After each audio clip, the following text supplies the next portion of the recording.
আপনি কি কানে কম শুনেন নাকি? বললাম আমি একজনকে পছন্দ করি। যদি আমার বিয়ে করতে হয় আমি তাকেই বিয়ে করব, অন্য কোথাও বিয়ে করব না। Loud and clear.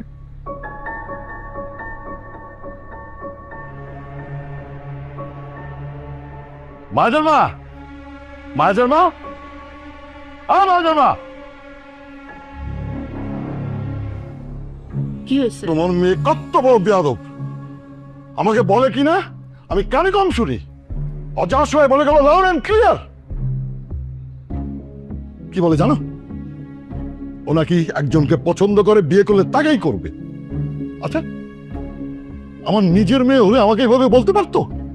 আপনার নিজের মেয়ে হলে এরকম একটা বিয়ের প্রস্তাব আনতে পারতেন? তুমি পরিষ্কার শুনে রাখো, আমি এক কথার মানুষ। আমি ওর যেখানে বিয়ে ঠিক করেছি সেখানে ওর বিয়ে।